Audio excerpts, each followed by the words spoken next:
You turn the dial to blow air at your face and it comes out the windshield instead, or it's stuck blowing at your feet, or no matter what you press, the air only ever comes out the defrost vents up top. You're fighting your own dashboard and nothing changes. Here's the good news. This is almost never an expensive repair. 9 times out of 10, it's one small part that costs about 15 bucks, and I'm gonna show you exactly what it is, how to test it, and how to fix it yourself before any shop charges you a fortune. Real quick before we start, tap subscribe. This is where I hand you the money-saving car fixes, shops, hope you never learn, and it takes 1 second. Now let's get into it. Here's my promise for the next few minutes. You'll understand exactly why your air is coming out the wrong vents. You'll be able to tell whether yours is the cheap fix or the one that needs a little more work. And you'll know the free thing to try first before you spend a single dollar. And stick around to the end because there's one clue, one specific thing your car does that instantly tells you whether this is a $15 part or a totally different problem. Most people never notice it. I'll show you. Let me explain what's actually going on because once this clicks, the whole thing makes sense. When you pick where your air comes out, defrost, face, or feet, you're not opening and closing the vents themselves.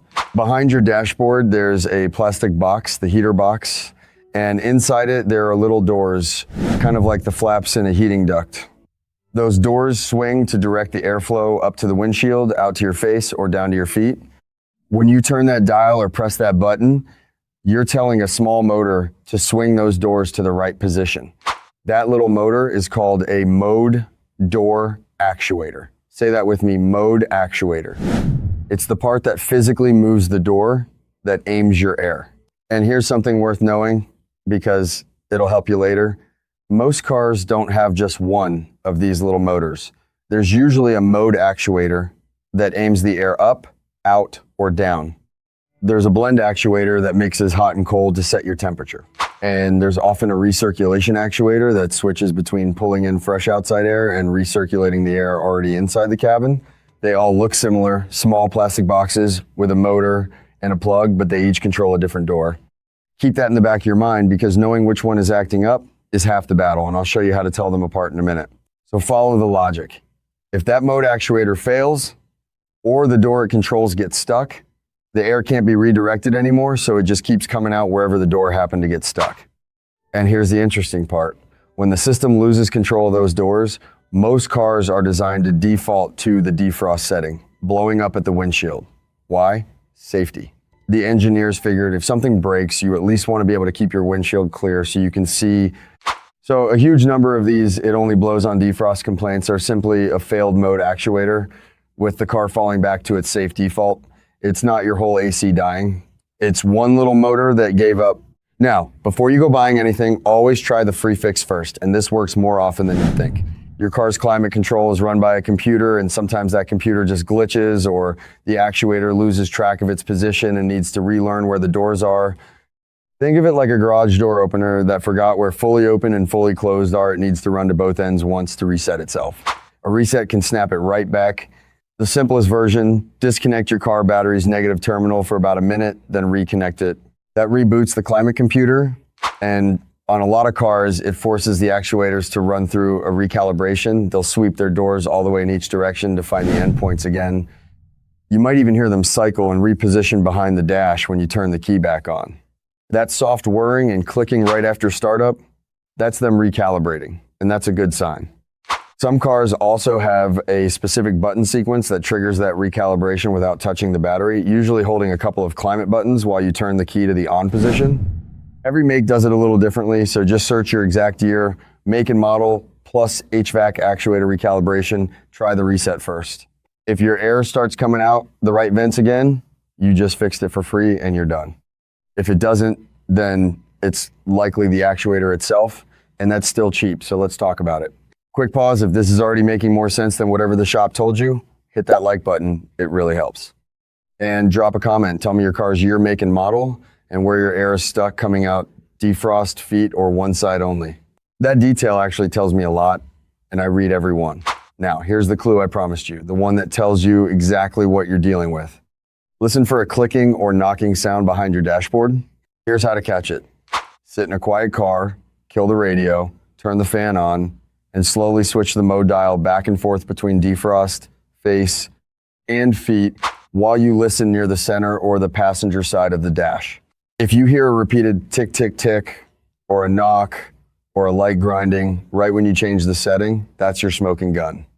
That's the mode actuator trying to move the door, but its little plastic gears are stripped so it just clicks in place and can't finish the job.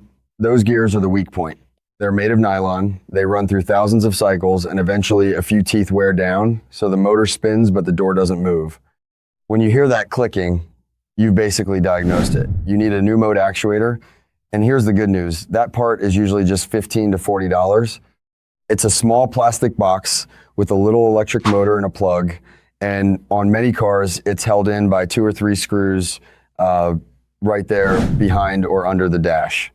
Now, let me help you nail down which actuator it actually is, because this is where people waste money, they throw a part at it, and it turns out to be the wrong door. Match your symptom to the door. If the air comes out the wrong place, defrost when you want your face, feet when you want defrost, that's the mode door, the one we're talking about today. If the air comes out the right vent, but it's the wrong temperature cold, when you crank the heat or hot on the driver's side and cold on the passengers, that's the blend door, a different actuator. And if your airflow feels weak, foggy, or the windows won't defog no matter what, that can be the recirculation door stuck closed. Same type of part, different location, different symptom. Get the symptom right and you buy the right $15 box the first time. That alone saves you a return trip and a wasted part. So how hard is it to replace yourself? This is where I'll be honest with you, because it depends entirely on your car. On some vehicles, that actuator is easy to reach. You pull off a panel under the dash or drop the glove box and it's right there. You unscrew the old one, unplug it, plug in the new one, screw it back in, and you're done in 20 or 30 minutes with nothing more than a screwdriver and maybe a small socket. On other cars, it's buried deeper, and getting to it means pulling apart more of the dash, which is a bigger job. So here's your move. Look up mode actuator replacement for your specific car and watch how deep it is. If it's the easy kind, do it yourself and save all that labor for a $15 part. And one pro tip when you do swap it, because this trips people up, a lot of actuators need to go in at a specific position or need to recalibrate once installed. So before you unplug the old one, note what mode it's set to. And after you install the new one, do that same battery reset or recalibration so the fresh actuator learns its endpoints. Skip that step, and sometimes the new part acts confused even though it's perfectly good. 2 minutes of recalibrating saves you a lot of head scratching. If it turns out yours is the buried kind, don't sweat it. At least now you know exactly what part it is and roughly what it costs. So when a shop quotes you, you can make sure they're charging you for a cheap actuator plus fair labor and not selling you some giant air conditioning system repair you don't need. That knowledge alone is worth a lot, and we'll put real numbers on it in a second. Now, there's a second cause, and this one's mostly for the folks driving older vehicles, so pay attention if your car's got some age on it. On a lot of older cars, those air direction doors aren't moved by an electric actuator at all. They're moved by engine vacuum, little suction lines running from the engine to the controls. And here's the telltale sign that yours is a vacuum problem instead of an actuator. The air defaults to the defrost vents, especially when you accelerate or go up a hill. That's the clue. When you step on the gas, engine vacuum drops, and if there's a leak or a cracked vacuum line somewhere, the system loses the suction it needs to hold those doors in position, so they spring back to the default, which is, again, defrost. You press the gas, air jumps to the windshield, you let off, it might come back. If that's your car, you're not looking at an actuator. You're looking at a cracked vacuum hose, a bad check valve, or a leaky vacuum reservoir. Let me show you how to actually chase that leak down, because it's cheaper than almost anything a shop will do. It just takes a little patience. Start under the hood and find the small vacuum line that runs from the engine toward the firewall. That's the one feeding your climate controls. Follow it and look for cracks, especially at the ends where the hose slips onto a fitting. That's where old rubber splits first. Then there's the check valve, a little one-way valve in that line whose whole job is to trap vacuum so the system holds position even when you hit the gas.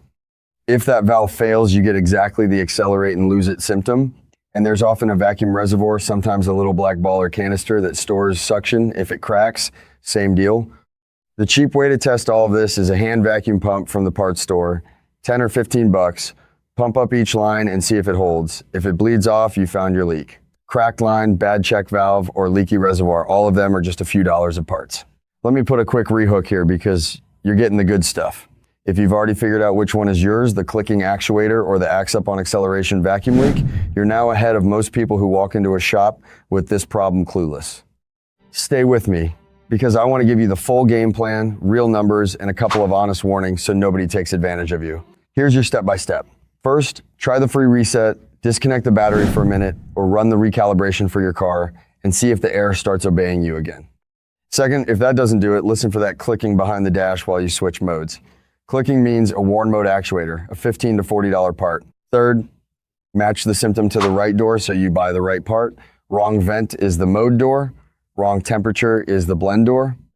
Fourth, decide if it's a DIY reachable actuator on your car or a buried one, replace it yourself if it's easy, or get a fair quote if it's not, and recalibrate after you install it. And fifth, if you've got an older car and the air jumps to defrost when you hit the gas, chase down a vacuum leak instead, cracked line, check valve, or reservoir. Match the fix to the symptom, and you'll never overpay for this. Now, let me put some honest numbers on the table, because this is where knowing the truth really pays. The part itself, the mode actuator, is $15 to $40 almost everywhere. If you do it yourself on an easy car, that's your total cost. Call it a coffee and a screwdriver. At a shop, if the actuator is easy to reach, you're often looking at somewhere around $150 to $250 once you add labor. And honestly, that can be fair if the labor's real. But when that actuator is buried deep in the dash, the labor climbs. And I've seen quotes push past $300 or $400, not because the part got expensive, but because reaching it takes time. The vacuum leak fix on an older car is even cheaper in parts, just a few dollars of hose, though the labor is really about the patience to find the leak. Now you know what's part and what's labor, so you can look at any quote and know exactly what you're paying for. Now, the honest part, because I always give it to you straight, this is a genuinely common problem, and it is genuinely cheap in parts, but I've seen shops quote hundreds for it, sometimes framing it like your whole climate system is failing. It's usually not. It's one small actuator or one cracked hose. The cost when it's high is almost always the labor to reach the part, not the part itself. So the two things that protect you: know that the part is cheap and get a second opinion if a quote feels huge for what this actually is. And do that free reset first. I can't tell you how many people have fixed this with a 1-minute battery disconnect and never needed to spend a dime. One more honest note so you don't chase the wrong thing. If your problem isn't which vent the air comes out of, but that the air is the wrong temperature hot when you want cold, or warm on one side that's a different door and a different actuator, the blend door. And it's a slightly different fix. And if your airflow is weak or your windows just won't clear, look at that recirculation door instead. This video is specifically for when the air comes out the wrong place, stuck on defrost, stuck on your feet, or only one side. Get the symptom right and you get the fix right. That's the whole game. So let's bring it home. When your AC only blows out of the defrost or one vent, don't panic and don't assume it's expensive. It's almost always one small door directing part gone bad. Try the free reset first. Listen for that clicking to confirm a worn mode actuator, a $15 part you can often install yourself. Match the symptom to the right door so you buy the right thing. And if you've got an older car that jumps to defrost when you accelerate, hunt down a cheap vacuum leak instead. Do it in that order, and best case you fixed it for free in your driveway, worst case you walk into the shop knowing exactly what's wrong so nobody sells you a repair you never needed. Before you go, hit that like button if this cleared up a problem that's been driving you crazy. It genuinely helps this reach more drivers stuck fighting their own dashboard. And drop me 2 things in the comments. First, after you try the reset, come back and tell me, did your air start coming out the right vents again? Second, what do you want next? Should I show you how to replace a mode actuator step by step, or how to hunt down a vacuum leak yourself? You tell me, I'll make it. And subscribe, because I've got a whole garage full of these coming. The cheap fixes, the honest tests, and the truth the dealership will never tell you. Thanks for trusting me, and thanks for sticking with me all the way to the end. I'll see you in the next one.